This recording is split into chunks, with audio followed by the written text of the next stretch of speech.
Last week's episode was good, but not as great as the first two, at least in my opinion. Will episode 4 bring it back to greatness, or will the detractors continue to add up? The episode title alone makes us raise our expectations. Hi there, it's Micha. Join me to find out if those expectations were met.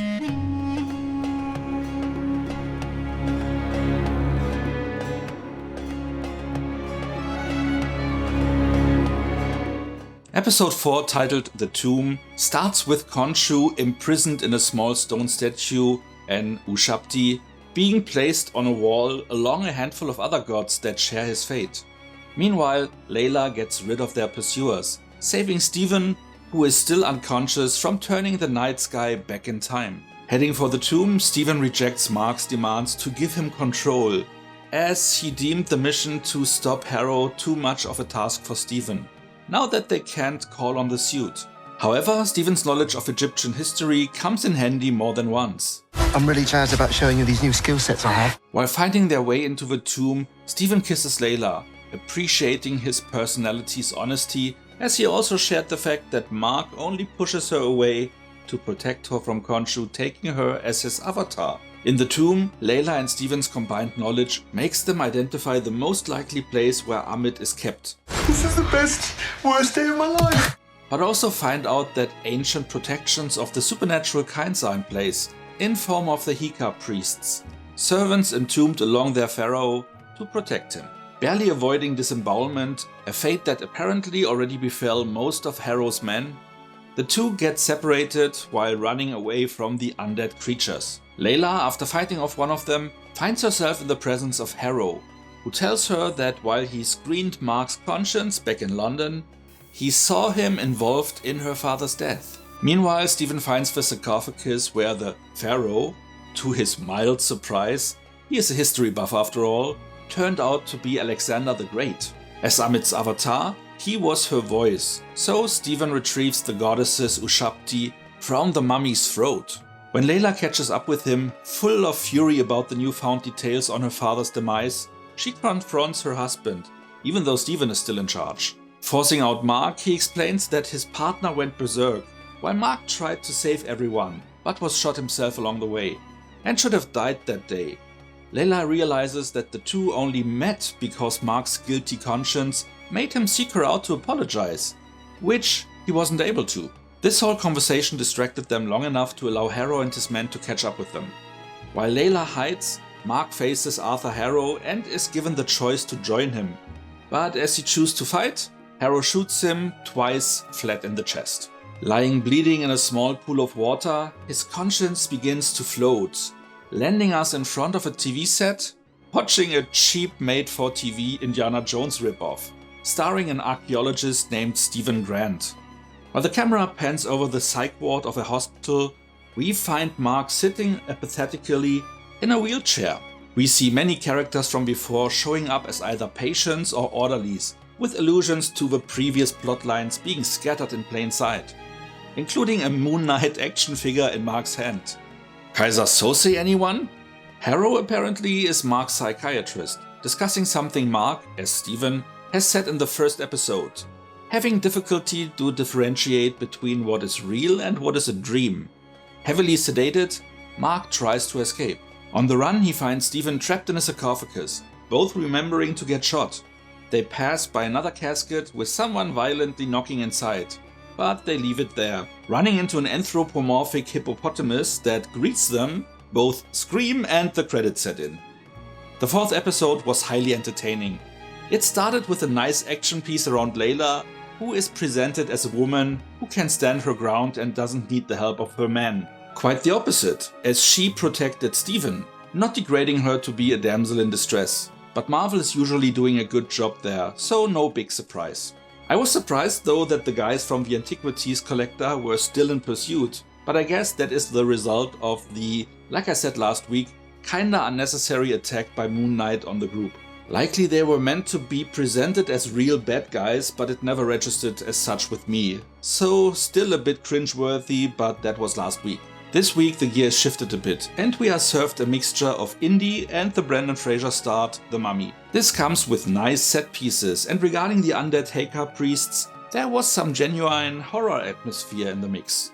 I really enjoyed that. At the start of the episode I was a bit worried I would have a facepalm moment later on, as we saw Khonshu's Ushabti, his stone statue prison, being placed at a wall. So why was Ahmed not captured in stone, I thought? And why was she put in a tomb? But it turned out she was in an Ushabti, which was then placed inside a mummy, which was put into a sarcophagus that was placed inside a tomb, with the location being hidden away. So yes, they really wanted to keep her being stored away. By the way, the best laugh I had this week was for something that wasn't actually said. It might have been intended, but it also might just be me, but placing the avatar in a sarcophagus and then placing the Ushabti in the mummy's esophagus, which sounds so similar and here had a similar function, it just cracked me up. The second best laugh was Steven hitting himself in the face as Mark momentarily took control over his fist, either in an attempt to regain control over the body or to punish Steven for kissing Layla. I think it was a little bit of both. Oscar Isaac's delivery of that moment was hilarious. Also, one scene my sister Angie enjoyed most this week. The big mystery this week and the big cliffhanger: did Mark die when he was shot? And is all a dream, or is the psychiatric ward reality? Like the question about whether it is fair to kill someone for things they might do in the future, which is deeply philosophical, the question of our reality or our dream world is really real, or if we ourselves are real, hits the same category. So the show is asking fundamental questions along the way, but for review purposes, let's just say that obviously the real world we have seen Mark in for the last 3.5 episodes is real, because this is an MCU property. It wouldn't make sense to tell the story of someone and paying millions to create a series out of it that later turns out to just have happened in the protagonist's head. For a standalone movie, not part of a larger franchise, it would be possible, but not here. Though it would be bold of them to do that, but they would receive too much backlash for it. So this place much rather is created by Mark and only exists in his head. And as he is able to meet up with Steven there, it seems to be a nexus of his mind, where different personalities can interact. It would be interesting to see what a psychiatrist would say about it, but as the producer said, they made sure to represent DID, the dissociative identity disorder, in a proper way. Maybe those places really exist in the minds of people who suffer from DID. What seems to be pretty clear is that the second sarcophagus, the one they didn't open in his mind, contains the violent element in Mark. The one from which they both only see the aftermath, but know nothing more. Angie thinks the same. If this is a third personality or Khonshu himself, remains to be seen. By now I believe it to be Khonshu. As Steven is supposed to remind Mark to free Khonshu, I believe it's him in there, or let's say a piece of him. Harrow can summon Ahmed's power through his staff, which holds a sliver of Ahmed. My guess is that Khonshu implanted a sliver of himself in Mark, which shattered his mind. If they released that sliver from the casket, I think Mark can then channel parts of Khonshu's force, at least enough to not die from the gunshots, which should solve the cliffhanger. Damn, I didn't want to expand on theories in the review videos, but since this is my only theory, I slipped it in. Now before we get to the rating, let me remind you to like and share this video if you enjoyed it so far. And if you are no subscriber yet, maybe consider to change that. By also hitting the notification bell, you will get a heads up for most of my new videos.